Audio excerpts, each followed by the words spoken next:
Alors, je vais donc lancer immédiatement la vidéo que nous avons préparée l'équipe du Cartable Fantastique. C'est parti pour une petite demi-heure pour une visite plus qu'une visite, une visite approfondie de leur réalisation très connue. C'est parti.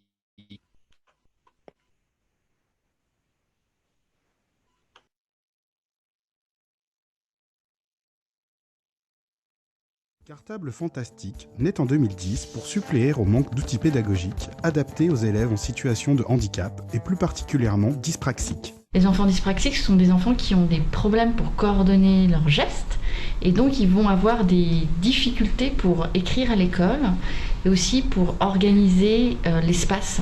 Donc ça va être compliqué pour tout ce qui est géographie, mathématiques. Sur le cartable, notre action elle passe essentiellement par un site internet, c'est une grosse partie de notre action, et il y a plusieurs rubriques. Il y a une rubrique sur laquelle on essaye d'expliquer ce que c'est que la dyspraxie et en quoi ça gêne les enfants en classe. On a deux rubriques dans lesquelles il y a des outils pour compenser le handicap en classe, donc c'est des outils en direction de l'enfant, et une autre rubrique qui sont des outils pour que l'enseignant puisse adapter lui-même son enseignement à l'enfant dyspraxique. Et enfin, on a une rubrique de contenu scolaire déjà adapté et donc que l'enseignant peut utiliser directement en classe avec son élève dyspraxique.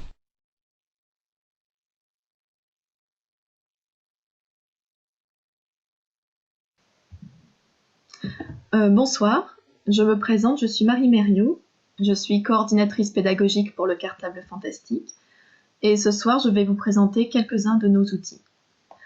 Alors, nous avons développé au Cartable Fantastique un outil qui va permettre à l'élève de travailler sur un traitement de texte sur lequel il va pouvoir réaliser un certain nombre d'actions comme poser une opération, utiliser des tableaux de conversion ou de numération, ou tout simplement transformer un texte de lecture pour le rendre accessible visuellement. Donc cet outil, vous pouvez le télécharger gratuitement sur notre site en cliquant sur la rubrique « Outils pour compenser ». Nous l'avons développé sur deux logiciels de traitement de texte. Donc vous avez le ruban Word pour le logiciel Word et le plugin LibreOffice pour le logiciel LibreOffice. Nous proposons également cet outil en 3 versions. Vous avez une version pour les élèves de primaire, une version pour les collégiens et une version pour les adaptateurs, c'est-à-dire pour les enseignants qui souhaitent adapter des supports pour la classe. Donc moi ce soir je vais vous présenter le plugin LibreOffice en version primaire. En téléchargeant notre plugin, vous avez des onglets qui vont aller s'implémenter directement dans votre barre LibreOffice. Ces onglets réunissent un certain nombre de fonctionnalités. Ce sont des fonctionnalités de lecture, de mathématiques, d'écriture et de mise en forme de tableau. Donc par exemple ici, j'ai un texte de lecture qui est difficilement accessible à un certain nombre d'élèves dyspraxiques puisque la police est petite et que les lignes sont trop serrées. Je vais donc utiliser ma fonctionnalité lecture et je vais aller cliquer sur mon onglet « Mon style ». En un seul clic, mon texte de lecture va être transformé en Arial 20 avec un double interligne. Donc ça, c'est un style par défaut que vous pouvez bien entendu personnaliser en allant dans la rubrique Cartable Fantastique. Voilà, vous avez configuré la barre lire et vous pouvez choisir l'interligne de votre texte, la police, la taille de la police, si vous désirez qu'il soit justifié ou non, ou de mettre un double espace entre les mots. Alors, vous avez également la possibilité de colorier les lignes, ce qui va permettre à l'élève de ne pas confondre une ligne par rapport à l'autre. Nous vous proposons 2 ou 3 couleurs de lignes. Vous pouvez également les surligner, donc une ligne sur 2, ou surligner toutes les lignes en 2 couleurs différentes. Une fonctionnalité pour effacer les couleurs ou pour colorier les chiffres.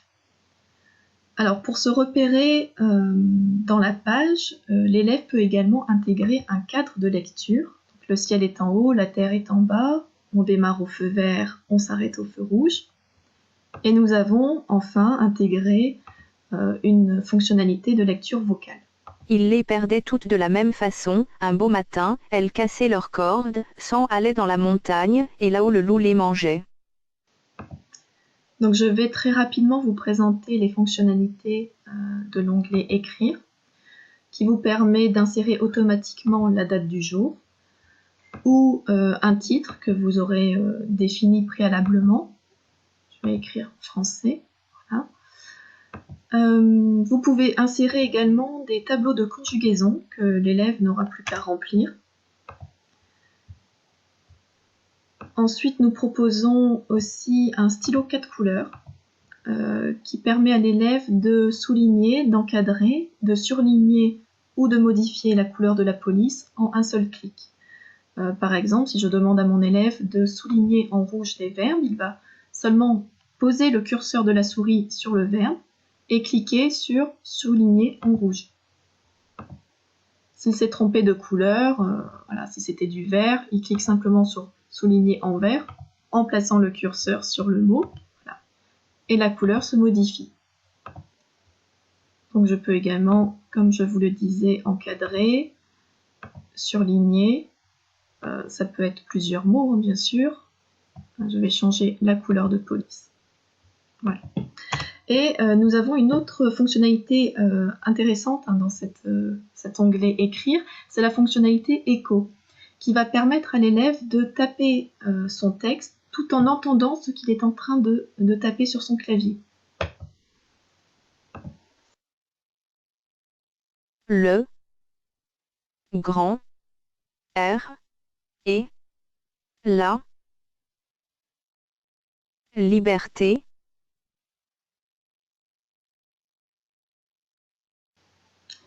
Je vais maintenant vous présenter les fonctionnalités mathématiques. Alors je vais cliquer sur mon onglet mathématiques. Vous remarquez que j'ai de nouvelles fonctionnalités qui se sont affichées dans la barre. Ce sont des fonctionnalités qui vont vous permettre de poser des opérations en colonne ou d'intégrer dans votre document des tableaux de conversion, de numération. Nous avons également une fonctionnalité qui simplifie l'écriture des fractions et une calculatrice que je vais vous présenter tout de suite après. Je vais alors ouvrir un nouveau document pour que ça soit un peu plus lisible. Voilà. Alors, les élèves dyspraxiques, en raison de leurs difficultés visio-spatiales, vont avoir du mal à poser une opération en colonne et à reconnaître la numération spatiale des chiffres, les unités à droite, les dizaines à gauche, etc. Si vous demandez à un élève dyspraxique de poser une opération sur son cahier, il est fort probable qu'il ne va pas réussir à aligner correctement les chiffres les uns en dessous des autres. Ces chiffres vont être décalés en fait, et alors même qu'il aura compris hein, le principe de poser une opération, son résultat va être faussé.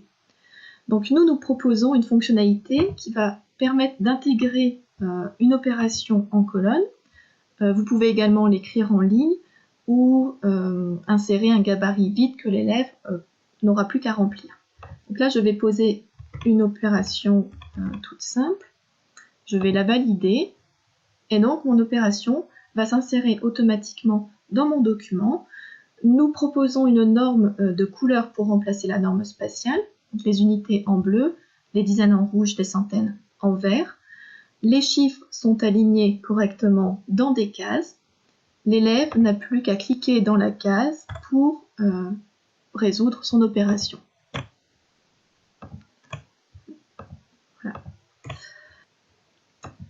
Alors les autres fonctionnalités de la barre mathématique vous permettent d'intégrer des tableaux de numération et de conversion en un seul clic, donc de longueur, de masse ou de volume.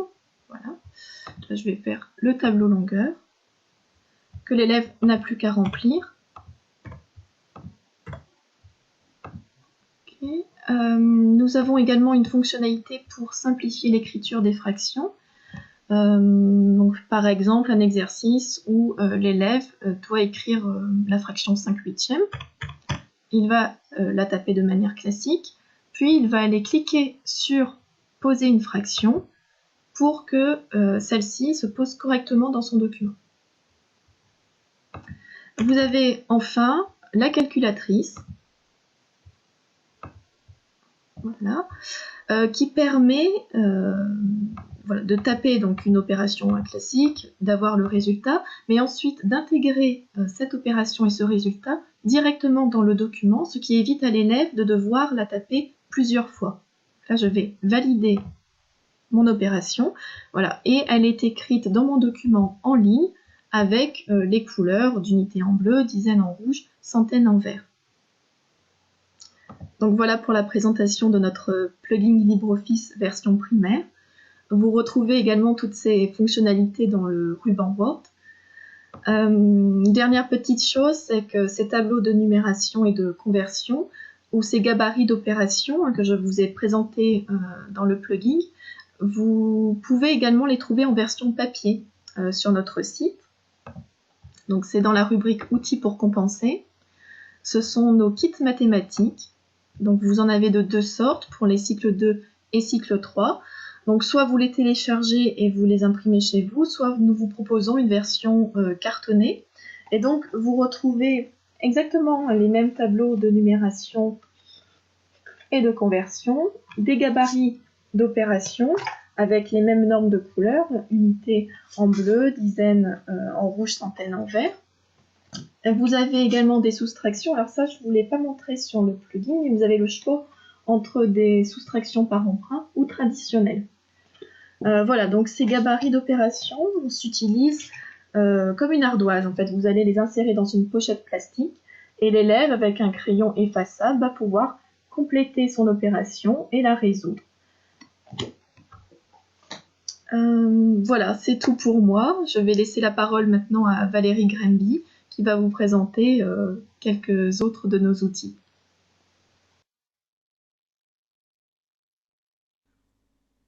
Bonjour, je suis Valérie Grenby, je suis la directrice du Cartable Fantastique et donc moi je vais vous parler aujourd'hui de nos fantastiques exercices justement. Donc ces fantastiques exercices, c'est une banque d'exercices que vous allez pouvoir trouver ici dans notre rubrique leçons et exercices. Alors, pourquoi une énième banque d'exercices? En fait, c'est parce que c'est pas tout à fait une énième banque d'exercices. Nous, on est parti du constat que quand on essayait d'adapter les exercices qui sont déjà prévus pour les enfants dits ordinaires, on avait souvent des problèmes dans ces adaptations. On n'arrivait pas à reproduire exactement ce qu'on voulait atteindre comme objectif dans l'exercice, ou les formulations étaient compliquées. Donc, on a vu avec le ministère de l'Éducation nationale et on leur a proposé de créer une banque d'exercices numériques répondant aux besoins des enfants dyspraxiques. Donc ça, c'est notre phase de création. Et une fois que cette banque a été créée, on a fait le processus inverse, c'est-à-dire qu'on a adapté ces exercices numériques en version papier pour correspondre aux besoins de toute la classe, dans l'idée que tout le monde puisse faire la même chose en même temps sur des supports adaptés. Alors, ces fantastiques exercices, vous en avez en français, vous en avez en maths, ils couvrent le cycle 2, le cycle 3, et je vais vous montrer un petit peu rapidement comment cela fonctionne. Donc, par exemple, si on veut choisir des exercices, on a déjà ici toute une première explication, vous avez des guides, et puis vous allez pouvoir choisir ce que vous voulez dans notre banque d'exercices. Par exemple, là, je vais vous présenter des exercices en CE2 et sur le présent, voilà. Et vous voyez qu'ici, nous allons avoir toute une sorte de propositions de téléchargement divers et variés. Parce que bien entendu, tout peut se faire en ligne, mais tout peut également se télécharger pour être fait hors connexion. Et donc vous voyez que vous avez tous les exercices pour les élèves dyspraxiques, donc numériques en ligne, mais vous les avez aussi pour la classe en PDF. Alors si on regarde un petit peu ces exercices en ligne, donc on peut tout à fait aller ici où vous allez avoir un index pour tous les exercices, et puis vous pouvez aussi les piocher un par un en fonction de ce que vous souhaitez. Donc là, je vais essayer de vous présenter un peu rapidement les différents types d'exercices qu'on peut rencontrer et vous montrer comment on va pouvoir compenser le déficit d'écriture manuscrite et le déficit d'organisation du regard. Donc, par exemple, si on prend cet exercice-là, vous voyez, on a coloré le verbe couper quand il est conjugué au présent. Donc, l'élève va simplement avoir à venir sur le verbe qu'il pense être au présent, et puis il va pouvoir faire ses réponses. Il peut bien entendu se tromper, rien ne va le lui indiquer, par contre il peut corriger. Et pendant ce temps-là, pour les autres, ça va être tout simple. Ils vont tout simplement être, eux, sur le même exercice. Vous voyez, il est ici, cet exercice 4. Eux, ils vont avoir simplement à souligner le verbe couper quand il est conjugué au présent. Donc, vous voyez qu'on va avoir exactement le même travail. On pourra corriger ensemble, travailler ensemble. L'enseignant ne fait pas de distinction entre les deux. Si l'enseignant souhaite que l'ensemble de la classe travaille sur une version numérique, pas de problème, c'est exactement les mêmes compétences qui sont travaillées. Alors, on va revenir un petit peu sur ces exercices numériques, et puis on va aller regarder un autre type d'exercice. Donc là, on va aller par exemple regarder l'exercice numéro 5. Complète les verbes avec les terminaisons du présent. Et là, vous voyez qu'ils vont tout simplement avoir à choisir la bonne terminaison. Donc, on vérifie que l'élève connaît sa conjugaison, qu'il sait faire la différence entre le E et le ES, par exemple, et puis voilà. S'il pense qu'il s'est trompé, il peut bien évidemment modifier, etc. Et donc, il va continuer son exercice tout au long en répondant aux questions. Et vous voyez que là, on fait très attention à l'accessibilité visuelle, donc quelque chose de très dépouillé, avec aucun distracteur et le moins possible de phrases qui se rejoignent. Donc, on va vraiment avoir à chaque fois le centre du travail avec la consigne qui est répétée à chaque fois.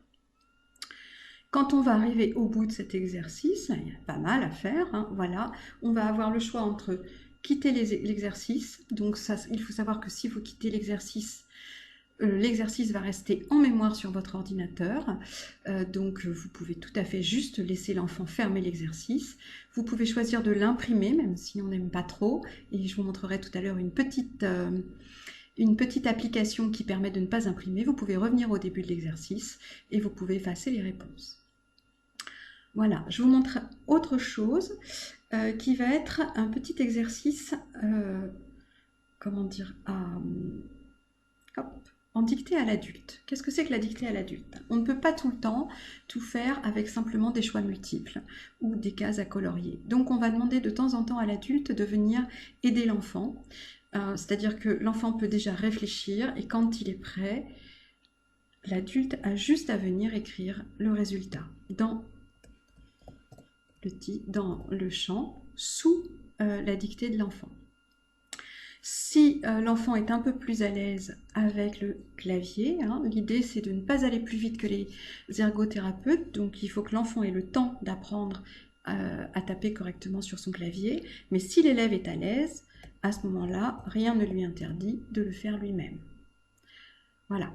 Donc, évidemment, cette dictée à l'adulte, on la recommande a priori à chaque adulte de voir si l'élève est en capacité ou non d'utiliser la frappe au clavier. En se souvenant que frapper au clavier, ça reste quand même une automatisation du geste, donc ça reste fatigant. Attention à la fatigue de ces élèves.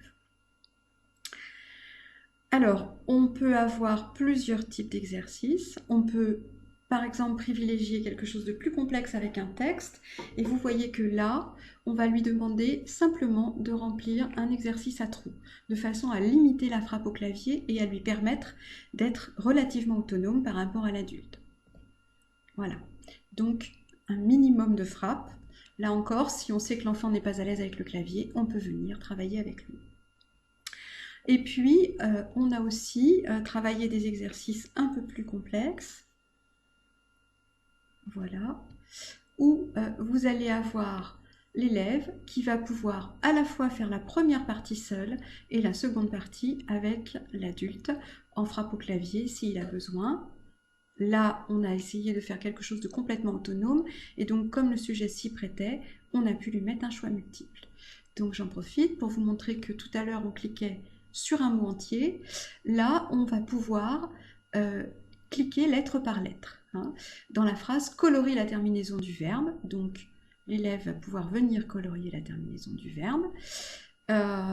S'il se trompe, là encore, il reclique dessus, ça va lui effacer. Et ensuite, il va pouvoir répondre à la question, est-ce que c'est au singulier, est-ce que c'est au pluriel? Singulier, finalement, il vérifie, c'est au pluriel. Il lui suffit, de cliquer et pour corriger. Voilà. Pendant ce temps-là, les autres ont strictement la même chose. Hein. Là aussi, vous voyez que nous avons tout le carnet, tout le cahier.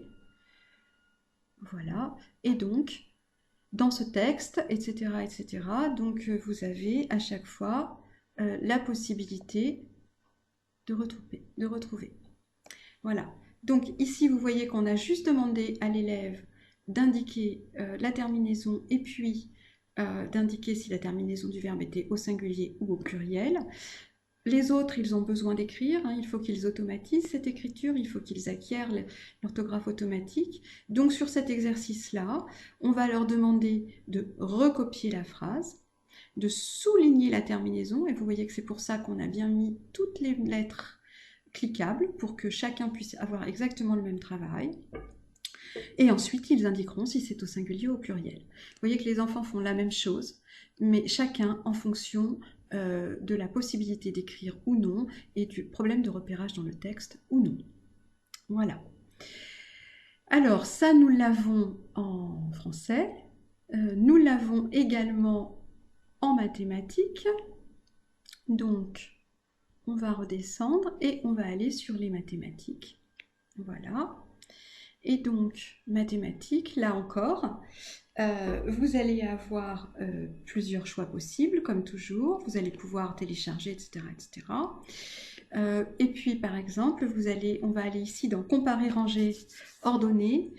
Et on va aller voir les nombres de 60 à 99 pour que je puisse vous montrer un nouveau type d'exercice. Hein. Donc, je vais aller chercher l'exercice numéro 6, par exemple. Et où ici, il va falloir dire si le nombre est plus petit ou plus grand. Donc 68 est-il plus petit ou plus grand? Donc ici, nous avons un choix multiple. 68, c'est plus grand que 66. Et on va travailler aussi la reconnaissance visuelle des symboles mathématiques, hein, en gardant le même choix de couleur. Et donc 68 est plus grand que 66. Je vais cliquer sur mon plus grand et je vais venir d'un autre clic le reposer tout simplement. Voilà. Alors, à la fin de cet exercice, vous avez vu qu'on vient de mettre la vidéo en pause, juste pour signaler que je crois qu'il y a encore pour 4 minutes de vidéo qui était un petit peu plus longue que prévu. Ensuite, il y aura, comme prévu, une vidéo de Gaël Plantin, et malheureusement ceux d'entre vous qui attendaient comme moi avec impatience la présentation d'Yvon Blais en direct du Québec, eh bien cette présentation malheureusement n'aura pas lieu. Quelques jours après avoir donné son accord, il a eu un décès d'une personne très très proche, et donc Yvon est bien évidemment plus qu'excusé, et nous passerons après la vidéo de Gaël Plantin une excellente vidéo du logiciel Mila. Voilà, je redonne la parole encore quelques instants au Cartable Fantastique, et on continue la suite de cette présentation. À tout de suite.